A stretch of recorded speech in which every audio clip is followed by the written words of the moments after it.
নিম্নোক্ত ৫ মাসের ব্যবসায়িক তথ্যাবলীর আলোকে মোহনা লিমিটেড ২০১৯ সালের ৩ মাসের একটি নগদ বাজেট প্রস্তুত করতে হবে। পহেলা জুন প্রতিষ্ঠানের ব্যাংক ব্যালেন্স ছিল ১,১০,০০০ টাকা। আমাদের বিক্রয় দেওয়া আছে এপ্রিল, মে, জুন, জুলাই, আগস্ট মাস পর্যন্ত। বিক্রয় উপরি ব্যয় দেওয়া আছে, ক্রয় আছে, মজুরি আছে, কারখানা উপরি ব্যয় আছে, প্রশাসনিক উপরি ব্যয় আছে। অন্যান্য তথ্যাবলীর মধ্যে রয়েছে বিক্রয়ের উপর 5% কমিশন, যাহা 2 মাস পর অর্থাৎ যে মাসে বিক্রয় হবে তার 2 মাস পর কমিশন দেওয়া হয়। জুন 2019 তারিখে 2019 সালের 38,000 টাকা কলকবজা ক্রয় করে সর্বদিনই সমবায় টাকা দেওয়া হয়। এখানে কোনো ভেজাল নাই, যেহেতু ওই দিনই দেওয়া হয়। জুন মাসে 80,000 টাকা দিয়ে একটি ইমারত ক্রয় করা হয়, যা 2 কিস্তিতে প্রদান করা হয়, অর্থাৎ জুনে প্রদান করেছি, জুলাই আগস্ট মাস পর্যন্ত এটা প্রদান করা লাগবে। জুলাই মাসে 20,000 টাকা লভ্যাংশ প্রদান করা হয়, এটা জুলাই মাসে লভ্যাংশ প্রদান করা হয়। ক্রয় ও বিক্রয় 10% নগদে, অর্থাৎ যে টাকায় ক্রয় করি 10% নগদে, বাকি 50%, বাকি 90% বাকিতে।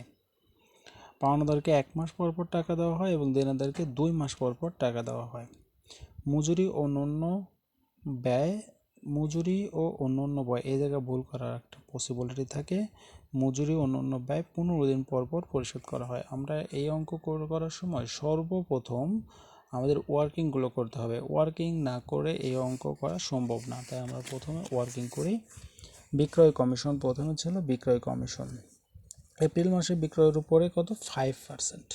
তাহলে 5% এপ্রিল মাসে আসে। যেহেতু বিক্রয়ের উপর 2 মাস পর আমাদের কমিশন দেওয়া লাগে, তাহলে এপ্রিল মাস 1 মাস আর মে অর্থাৎ 2 মাস, এই 2 মাস পরে জুন মাসে যা দেব, তাহলে ৮৮,৫০০ 5% হচ্ছে 4,425 টাকা। মে মাসের পরে আসে হচ্ছে জুন, জুলাই, অর্থাৎ মে 1 মাস আর জুন, এই 2 মাস পর 84,000-এ 5% টাকা দেবো জুলাই মাসে গিয়ে, অর্থাৎ 4,200 টাকা। জুন মাসের বিক্রয়ের উপর 93,000 টাকার 5%, অর্থাৎ জুন মাসের টাকাটা দেবো আমরা জুলাই আগস্ট মাসে যা 93,000 টাকা, আগস্ট মাসে যা দেবো হচ্ছে 4,650 টাকা। এটা আমাদের খরচা একটা গেল, অর্থাৎ হচ্ছে এটা ওয়ার্কিং গেল বিক্রয় কমিশনের।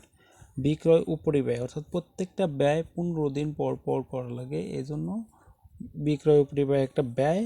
তাহলে মে মাসে বিক্রয় উপরি ব্যয় 15 দিন যেহেতু, তাহলে হাফ দিয়ে গুণ করলেই হবে, অর্থাৎ 30 দিনের অর্ধেক 15 দিন, তাই হাফ দিয়ে গুণ করব, তাহলে 4100 অর্ধেক হচ্ছে 2,050 টাকা। এটা জুন মাসে পরিশোধ করা হবে।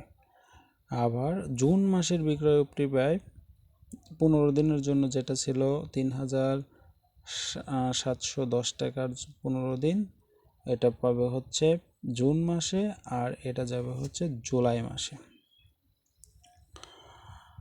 জুলাই মাসের টাকা 15 দিনের টাকা পাবে হচ্ছে জুন মাসে, জুলাই মাসে, আর বাকিটা হচ্ছে আগস্ট মাসে। আগস্ট মাসের বিক্রয় উপরি ব্যয়, এটা আগস্ট মাসের বিক্রয় হবে, আগস্ট মাসে অর্ধেক পাবে, সো এখানে অর্ধেক আগস্ট মাসে দিলাম। এই সব কটা যোগ করে জুন মাসের টাকা, জুলাই মাসের টাকা এবং আগস্ট মাসের টাকা। আমরা ওয়ার্কিং 3 নম্বরে কারখানা উপরি ব্যয় করব। কারখানা উপরি ব্যয় মে মাসে সংগঠিত ব্যয় হয়েছিল 5,920 টাকা, কিন্তু 15 দিন পর পর যেহেতু, তাহলে 15 দিনের টাকা আমার জুন মাসে আসবে, জুন মাসে 2,960 টাকা। জুন মাসে সংগঠিত ব্যয় 2,440 টাকার অর্ধেক, তাহলে এটা 15 দিনে যাবে জুলাই এবং এটা যাবে আগস্টে, জুলাই, এটা পেল জুলাই। জুলাই মাসের ব্যয়, এই টাকাটা যাবে হচ্ছে জুলাই মাস এবং আগস্ট মাস, আর আগস্ট মাসের অর্ধেক আগস্ট মাসটা। সবচেয়ে ইম্পর্টেন্ট যেটা সবাই ভুল করে সেটা হচ্ছে তারপর প্রশাসনিক ব্যয় একইভাবে বের করবো। যত ব্যয় আছে 15 দিন পর পর পরিশোধ করতে হয়, যার কারণে প্রত্যেকটা ব্যয় 15 দিন পর পর দিয়ে দেব। দেনাদার থেকে আদায়, এই অঙ্কটা সবচেয়ে ভুলের জায়গা। এটা এপ্রিল মাসে আমরা দেনাদার থেকে 88,500 টাকা আদায় করছি, কিন্তু এটা 10% নগদে, 10% নগদে দিচ্ছে, আর বাকি হয়েছে হলো 69,000, অর্থাৎ 90% আছে 79,650 টাকা। কিন্তু এই 79,650 টাকা সমন্বয়ে আমাদের বলছে কয়ের টাকা পাওনাদার 1 মাস পর এবং দেনাদারকে 2 মাস পর। তাহলে আমরা এখানে দেনাদার যেহেতু 2 মাস পর, অর্থাৎ এপ্রিল মাসের টাকা এপ্রিল, মে, জুনের পাবো, তাহলে জুন মাসে পাবো, বাকি টাকাটা জুন মাসে পাবো। তারপরে মে মাসের 84,000-এর 10% তো নগদ ওই সময় পাইছি, আর যে 90% ওটা আমরা 2 মাস পর অর্থাৎ জুলাই মাসে গিয়ে পাবো 75,600 টাকা। জুলাই মাসের টাকা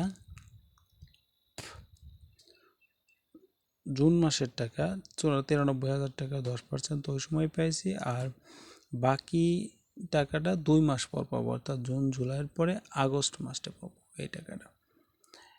তাহলে আমাদের আগস্ট পর্যন্ত আমাদের কাজ শেষ, এই টাকাটা শেষ। এখন পাওনাদার থেকে আদায়, অর্থাৎ পাওনাদারকে পরিশোধ করবো 1 মাস পর পর। তাহলে এপ্রিল মাসে আমরা ক্রয় করেছিলাম 37,000 টাকা, 37,000 10% 3700 টাকা, আর বাকি 33,000 টাকা, 33,300 টাকা 1 মাস পর পরিশোধ করবো, অর্থাৎ জুন মাসে। অর্থাৎ হচ্ছে এপ্রিল মে গ্যাপ যাবে, জুন মাসে গিয়ে পরিশোধ করে দেবো। অর্থাৎ এটা আমাদের 1 মাস পর এপ্রিলের পর মে মাসে এটা আমাদের টাকা দরকার নেই। মে মাসের এই টাকা 40,000 টাকা, 40,000 টাকা তার 10% নগদে, আর বাকি 36,000 টাকা জুন মাসে পরিশোধ করতে হবে। 39,000 টাকা 10% নগদে দিতে হবে, এবং বাকি 35,100 টাকা জুলাই মাসে দিতে হবে। 35,000 টাকার 10% নগদে, আর বাকি টাকাটা আমাদের আগস্ট মাসে পরিশোধ করতে হবে। মজুরি প্রদান বলেছিল, সমন্বয় বলা ছিল মজুরি সম্পর্কে, মজুরি 15 দিন পর পর পরিশোধ করতে হবে। তাহলে মজুরির যে টাকাটা সেটা আমরা 15 দিন পর পর পরিশোধ করে দেবো। এই সমন্বয় করার পরে, সমন্বয় এন্ট্রি করার পরে আমরা মূল অঙ্কে আসবো। নগদ উদ্বৃত্ত, নগদ উদ্বৃত্ত দেওয়া ছিল প্রতিষ্ঠানের ব্যাংক ব্যালেন্স 1,10,000 টাকা। তাহলে আমাদের প্রতিষ্ঠানের ব্যাংক ব্যালেন্স, তাহলে নগদ উদ্বৃত্ত 1,10,000 টাকা, এটা আমরা প্রশ্ন থেকে আনলাম। যোগ নগদ গ্রহণ, নগদ যেটাকে গ্রহণ করব সেটা বিক্রয় করলে নগদ টাকা পাই, সো বিক্রয় 88,500 টাকা, এটা আমরা 2 মাস পর পাবো। বিক্রয়ের টাকা কয় মাস পর পাবো? 2 মাস পর। তাহলে নগদে বিক্রয় যা করছিলাম ওটা তো পেয়ে গেছি। জুন মাসে নগদে বিক্রয় করেছিলাম 93,000 টাকা, যার 10% 9,300 টাকা। আর এপ্রিল মাসের টাকা, এপ্রিল মাসের এই টাকাটা 2 মাস পর পাবো, অর্থাৎ জুন মাসে গিয়ে পাবো। এটা 90% আসে 79,650 টাকা। এটা হচ্ছে আমাদের মোট আদায় 1,98,950 টাকা। এখন আমাদের পরিশোধগুলো দেখতে হবে। পরিশোধ নগদ ক্রয় করেছিলাম নগদ জুন মাসে ক্রয় করেছিলাম 39, যার 10% হচ্ছে 3900। পাওনাদারকে পরিশোধ করব, পাওনাদারকে পরিশোধ 1 মাস পর পর, সো এই ক্রয়টা মে মাসের ক্রয়। মে মাসের ক্রয়ের টাকাটা এই 40,000 টাকার 90%, অর্থাৎ 36,000 টাকা। বিক্রয় কমিশন, বিক্রয় কমিশন আমরা ওয়ার্কিংয়ে জুন মাসে পাইছি 4,425 টাকা। কল কবজা ক্রয় ওই সময় টাকা দিয়ে দিছি, 38,000 টাকা। দালান কোঠা ক্রয় এখানে নাই। লভ্যাংশ প্রদান, লভ্যাংশ আমরা 2 মাস পর প্রদান করি, যা জুন মাসে আসবে না। মজুরি আমাদের 8,600 টাকা। উপরি ব্যয় 3,950 টাকা। কারখানা ব্যয় 4,180 টাকা। প্রশাসনিক ব্যয় 2,620 টাকা। এই মোট টাকা 1,000 1,01,630 টাকা। এই 1,98,000 থেকে 1,01,630 টাকা, এই টাকাটা বাদ দিয়ে আমাদের ব্যালেন্স আছে 97,320 টাকা।